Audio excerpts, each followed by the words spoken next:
Assalamualaikum warahmatullahi wabarakatuh. Alhamdulillahirabbil alamin. Anak-anakku sekalian yang semoga dirahmati Allah Subhanahu wa taala.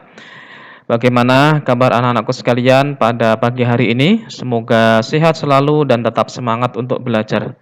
Dan Bapak tidak pernah bosan untuk mengingatkan senantiasa patuhi protokol kesehatan. Semoga kita semua dihindarkan dari wabah yang saat ini sedang melanda. Nah, anak-anakku sekalian yang semoga dirahmati Allah Subhanahu wa taala, pagi hari ini Bapak akan menyampaikan materi terakhir untuk semester genap ini. Namun sebelumnya mari kita berdoa. Bismillahirrahmanirrahim. Rabbi zidni ilma warzuqni fahma. Amin. Nah, anak-anakku sekalian yang semoga dirahmati Allah Subhanahu wa taala, pada kesempatan kali ini kita masih akan melanjutkan tentang kehidupan dan perubahan sosial di Indonesia pada masa klasik. Jika sebelumnya kita membahas tentang kehidupan dan perubahan sosial di Indonesia pada masa Hindu-Buddha, maka pada kesempatan kali ini kita akan membahas tentang kehidupan dan perubahan sosial di Indonesia pada masa Islam. Nah, anak-anakku sekalian yang semoga dirahmati Allah Subhanahu wa taala, pada umumnya orang-orang menerima bahwa Islam masuk ke Nusantara sejak abad ke-7. Namun, Islam baru benar-benar mulai berkembang pesat seiring dengan kemunduran kerajaan-kerajaan bercorak Hindu-Buddha pada abad ke-13, serta semakin ramainya pedagang-pedagang Gujarat, Arab, dan Persia.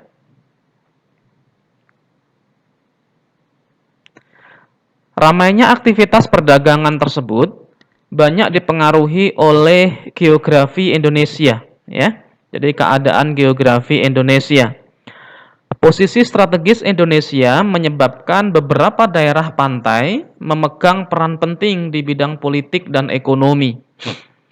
Pada masa berdirinya kerajaan Islam di Indonesia, baik di Sumatera, di Jawa, Sulawesi, Kalimantan maupun Maluku, daerah pesisirlah yang menjadi pusat kerajaan Islam. Nah, lantas bagaimana proses masuknya Islam di Nusantara? Proses masuknya Islam di Nusantara itu terbagi atau ada beberapa teori, ya, yang menyebutkan masuknya Islam ke Nusantara. Yang pertama adalah teori Gujarat. Teori ini didukung oleh Snock Hurgrons, ya. Dan juga Fleck menyatakan Islam dibawa ke Indonesia oleh para pedagang Islam Gujarat, India sekitar abad ke-13. Nah, bukti dari teori ini adalah batu nisan Sultan Malik As-Shalih, ya.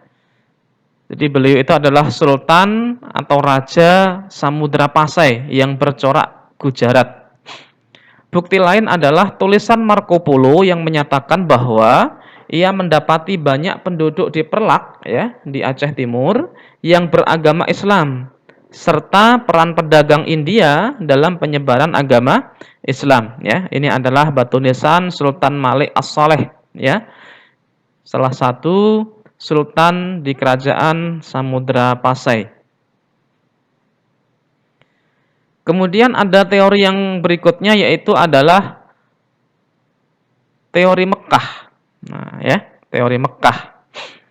Teori ini menyatakan bahwa pengaruh Islam dibawa ke Nusantara pada abad ke-7 oleh para pedagang Arab. Bukti yang mendukung teori ini adalah adanya pemukiman Islam pada tahun 674, ya, di Baros, pantai sebelah barat Sumatera. Nah, teori ini didukung oleh Buya Hamka dan juga Van Leur yang menyanggah teori Gujarat sebelumnya.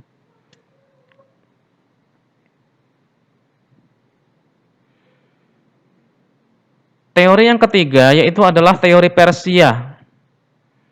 Teori yang disampaikan oleh P.A. Husin Joyodiningrat.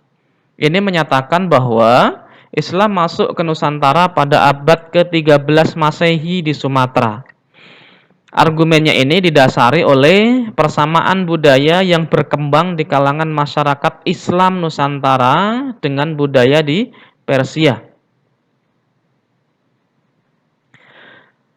Saluran persebaran Islam di Nusantara. Jadi Islam tersebar di Nusantara itu melalui beberapa saluran, anak-anak sekalian. Yang pertama adalah melalui jalur perdagangan, ya. Karena banyak pedagang-pedagang Islam dari negara-negara lain, ya, terutama dari Gujarat tadi, yang kemudian berdagang ke Indonesia, ya. Yang kemudian banyak berinteraksi dengan masyarakat Indonesia dan akhirnya menjadi salah satu faktor persebaran Islam di Indonesia. Kemudian juga melalui perkawinan, anak-anakku sekalian, ya. Karena pedagang-pedagang dari Gujarat tadi, ya, yang beragama Islam tadi, mereka kalau berdagang ke Indonesia tidak sampai langsung pulang, ya, tetapi kadang ada di antara mereka yang kemudian menetap beberapa waktu, ya, beberapa lama, dan akhirnya tertarik, ya, dengan gadis Indonesia dan akhirnya menikah, ya. Dan setelah menikah ini otomatis istrinya kemudian diajak masuk Islam. Bahkan kemudian juga keluarga istrinya diajak masuk ke dalam Islam, ya, ini. Kemudian juga melalui pendidikan, anak-anakku sekalian, ya. Sehingga pada waktu itu setelah Islam mulai ada, maka kemudian para ulama mulai mendirikan pesantren-pesantren, ya, atau pondok-pondok, ya. Yang kemudian di pondok-pondok pesantren itulah banyak di antara masyarakat Indonesia yang kemudian belajar Islam, ya, mengaji. Kemudian melalui seni dan budaya, ya, seperti penampilan atau pertunjukan wayang, ya, yang ditunjukkan salah satunya adalah oleh Sunan Kalijogo, ya, salah satu bentuk saluran persebaran Islam di Nusantara. Pengaruh dan perubahan pada masa Islam, ya. Yang pertama adalah pengaruh dalam bidang ekonomi. Pada masa Islam, perekonomian masih didominasi dengan berdagang dan bertani, ya. Komoditi perdagangan antara lain adalah lada, kapur barus, emas, ya, dan sebagainya. Kemudian hasil pertaniannya ada lada, ya, padi atau beras, ya, rempah-rempah, ya, dan juga beberapa lainnya. Kemudian dalam bidang pendidikan, kebudayaan Islam membawa pengaruh besar dalam sistem pendidikan masyarakat Indonesia. Hal ini dapat dilihat dari didirikannya pondok-pondok pesantren di berbagai daerah. Di dalam pondok pesantren, para santri dari berbagai kalangan dan daerah belajar tentang Islam, ya, kepada para kiai atau mubalik, ya, atau para ulama.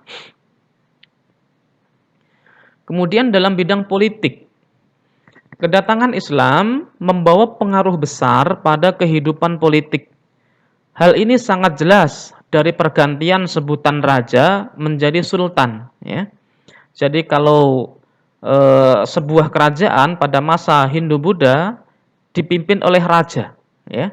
Tetapi pada masa kerajaan Islam pemimpinnya bukan raja, ya, tetapi kerajaan di dalam kerajaan Islam pada masa Islam dipimpin oleh seorang sultan, ya.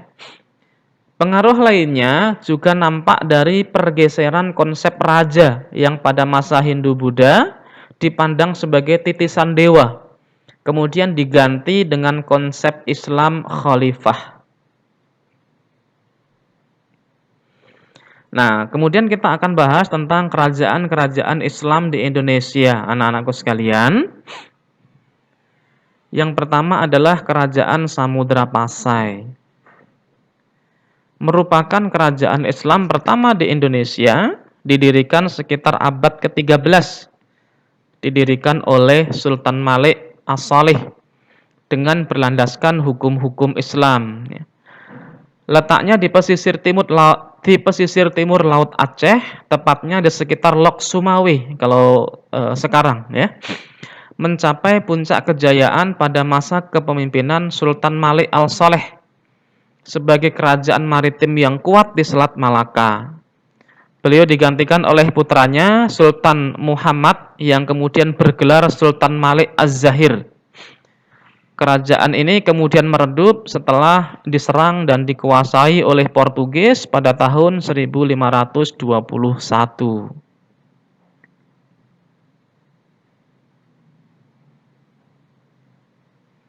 Kemudian yang kedua adalah Kerajaan Aceh. Nah, anak-anakku sekalian, kalau tadi Samudra Pasai itu juga terletak kalau sekarang berada di Provinsi Aceh ya, di Lok Sumawe, dan Samudra Pasai itu merupakan kerajaan Islam pertama di Indonesia. Nah, ini yang harus dipahami ya, anak-anakku sekalian. Kalau kerajaan pertama di Indonesia itu adalah Kerajaan Kutai di Kalimantan Timur, tetapi kalau kerajaan Islam pertama di Indonesia itu adalah Kerajaan Samudra Pasai, ya. Kemudian yang kedua itu adalah Kerajaan Aceh. Ini juga berada di Provinsi Aceh, anak-anakku sekalian ya. Cuma dia berdiri sekitar abad ke-16 dengan pusatnya di Kota Raja atau Banda Aceh kalau zaman sekarang, ya. Raja pertama adalah Sultan Ibrahim dengan gelar Sultan Ali Mughayyad Shah, ya. Kerajaan Aceh mencapai puncak kejayaan pada masa pemerintahan Sultan Iskandar Muda dengan menguasai jalur perdagangan alternatif melalui pantai barat Sumatera dan daerah-daerah di Semenanjung Malaya. Kerajaan Aceh mengalami kemunduran karena banyak daerah-daerah tahlukan yang memisahkan diri, ya, dan kemudian benar-benar runtuh setelah ditaklukkan oleh Belanda pada abad ke-20, ya. Nah, ini. Jadi Kerajaan Samudra Pasai maupun Kerajaan Aceh ini sama-sama berada di Provinsi Aceh ya kalau sekarang. Tapi kalau Samudra Pasai itu berpusat di Lok Sumawe, sementara kalau Kerajaan Aceh ini di Banda Aceh ya. Kemudian yang ketiga adalah Kerajaan Demak. Ya, ini Kerajaan Demak ini adalah juga kerajaan Islam pertama di Pulau Jawa ya. Jadi kalau kerajaan Islam pertama di Indonesia itu Samudra Pasai. Nah, kalau kerajaan Islam pertama di Pulau Jawa itu adalah Kerajaan Demak. Berdiri sekitar abad ke-16 dengan pusatnya di daerah Bintoro ya. Raja pertama adalah Raden Patah. Dia adalah putra dari Raja Brawijaya V ya, raja terakhir Majapahit. Nah, pada masa Raden Patah inilah kemudian didirikan atau dibangun Masjid Demak ya, atau sekarang kita kenal dengan Masjid Agung Demak. Raden Patah kemudian digantikan oleh putranya Adipati Unus ya. Untuk kemudian digantikan oleh saudaranya Sultan Trenggono. Nah, Sultan Trenggono ini sendiri kemudian gugur saat memperluas wilayah ke Pasuruan. Nah, sepeninggal Sultan Trenggono, Demak mengalami kemunduran, ya. Karena apa? Karena perebutan kekuasaan. Hingga akhirnya pada masa pemerintahan Joko Tingkir, pusat pemerintahan dipindahkan ke Pajang, ya. Jadi pada masa pemerintahan Joko Tingkir, pusat pemerintahan Demak dipindahkan dari Bintoro ke Pajang sehingga kemudian berdirilah Kerajaan Pajang. Kemudian Kerajaan Mataram Islam, ya.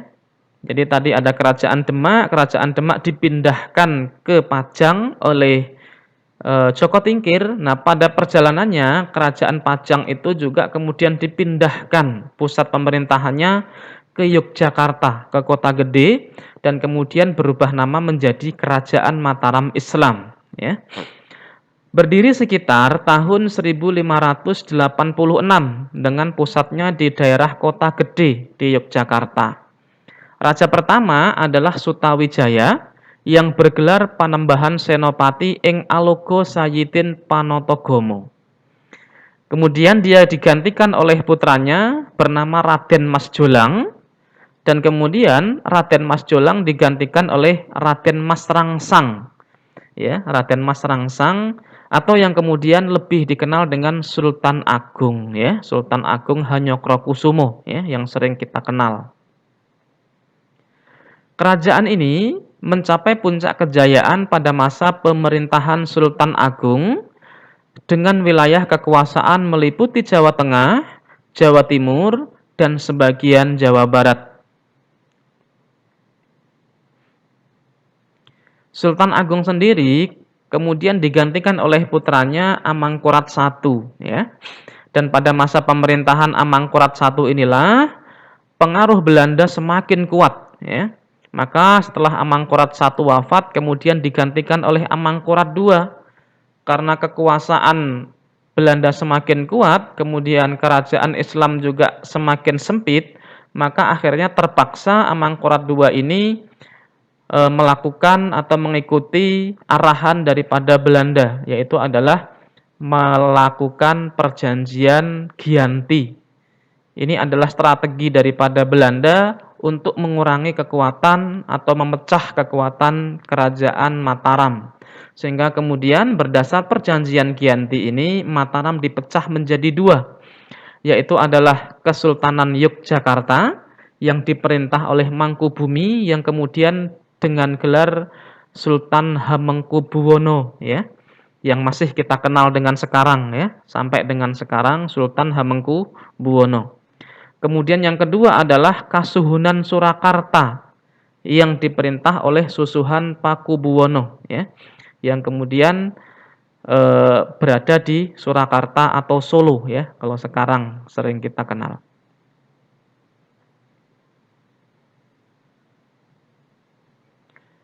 Kerajaan Banten berdiri sekitar tahun 1552 dengan pusatnya di daerah Banten. Raja pertama adalah Maulana Hasanuddin.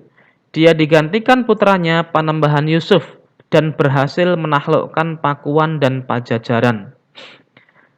Kerajaan Banten ini mencapai puncak kejayaan pada masa pemerintahan Sultan Ageng Tirtayasa. Ya. Pelabuhan Banten ramai dengan berbagai aktivitas perdagangan. Ya.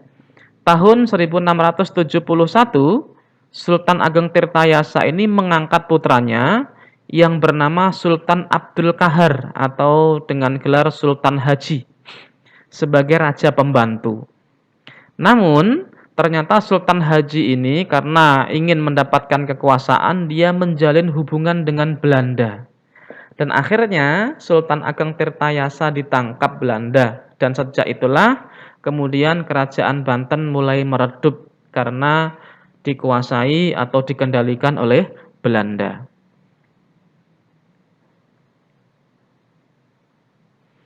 Yang berikutnya adalah kerajaan Gorontalo. Kerajaan Gorontalo lebih sering disebut dengan kerajaan Makassar ya. Jadi awalnya adalah kerajaan Gorontalo ya, yang kemudian kedua kerajaan ini, kerajaan Goa dan kerajaan Talo ini mereka bergabung menjadi satu yang kemudian disebut dengan kerajaan Makassar. Raja Goa, Daeng Manrabia kemudian menjadi Raja Makassar dan Raja Talo, Karaeng Mantuaya kemudian menjadi Perdana Menteri Makassar. Daeng Manrabia sendiri setelah menjadi Raja Makassar bergelar Sultan Alauddin. Kerajaan Makassar menjelma menjadi kerajaan maritim terbesar di Nusantara bagian timur. Makassar memiliki keterampilan membuat kapal ya, kapal pinisi dan kapal lambu. Makassar berkembang menjadi kerajaan Islam setelah kedatangan Datuk Ribadang dari Sumatera. Ditambah lagi kerjasama dengan kerajaan Ternate yang dipimpin oleh Sultan Abdullah. Ketika kerajaan Makassar dipimpin oleh Sultan Hasanuddin, ia ingin menjadikan Makassar sebagai pusat kegiatan perdagangan di Indonesia Timur. Namun, mendapat pertentangan Belanda yang ingin menguasai perdagangan rempah-rempah di Maluku. Nah, hal ini mendorong Sultan Hasanuddin menyerang kapal-kapal Belanda. Sehingga dengan keberanian Sultan Hasanuddin inilah, maka kemudian beliau mendapat julukan si ayam jantan dari timur. Ya. Mohon maaf, ini Bapak salah tulis ya. Yang benar adalah si ayam jantan dari timur ya. Karena keberaniannya menyerang kapal Belanda. Nah, karena mendapatkan serangan itulah akhirnya terjadi pertempuran selama beberapa tahun sampai akhirnya Belanda menyerang Makassar dan penguasa Makassar terpaksa menyepakati perjanjian Bongaya yang berisi VOC menguasai monopoli perdagangan di Sulawesi Selatan dan Sulawesi Tenggara. Nah, berikutnya adalah kerajaan Ternate dan Tidore. Kerajaan Ternate dan Tidore ini sebenarnya adalah kerajaan tetangga ya, terletak di Kepulauan Maluku dan sebagian Papua daerah kekuasaannya. Kedua kerajaan ini menjadi pusat penghasil rempah-rempah di Asia Tenggara ya. Sehingga karena menjadi pusat penghasil rempah-rempah di Asia Tenggara, keduanya mendapat julukan The Spice Island ya. Kepulauan rempah-rempah. Nah ini ya, jadi kalau kita lihat kerajaan Ternate dan kerajaan Tidore ini bertetangga ya. Jadi Ternate dan Tidore ini hanya pulau kecil dua-duanya ini sebenarnya ya. Mereka bertetangga, tetapi menjadi dua kerajaan yang mereka ini walaupun bertetangga tetapi saling bersaing ya. Mereka saling bersaing. Kerajaan Ternate didirikan oleh Bab Masur Malamu pada abad ke-13 dengan ibu kota di Sampalu. Nah, Islam mulai tersebar di Ternate sejak abad ke-14.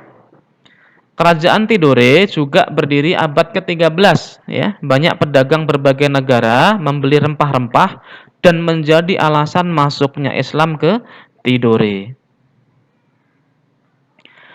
Menghadapi permintaan dunia akan rempah-rempah di Maluku mulai dibuka perkebunan cengkeh dan pala ya, terutama di Pulau Buru, Pulau Seram dan Pulau Ambon. Nah, kerajaan-kerajaan di Maluku kemudian membuat persekutuan untuk bersaing ya. Di antaranya adalah Uli Lima ya, Persekutuan Lima yang dipimpin oleh kerajaan Ternate dengan anggota kerajaan Obi, Bacan, Seram dan Ambon. Kemudian juga ada Uli Siwa, Persekutuan 9 yang dipimpin oleh kerajaan Tidore dengan anggota meliputi Makian, Jailolo atau kalau sekarang adalah Halmahera itu ya, pulau terbesar di Kepulauan Sulawesi dan pulau-pulau daerah itu sampai di Papua ya. Kerajaan Ternate dan Tidore mulai mengalami kemunduran sejak kedatangan bangsa Portugis dan Spanyol ya. Ketika Portugis datang, kemudian bersekutu dengan Ternate. Dan kemudian begitu Spanyol datang, Tidore pun memanfaatkannya untuk bersekutu dengan Spanyol ya, karena memang Tidore dan Ternate ini saling bersaing ya.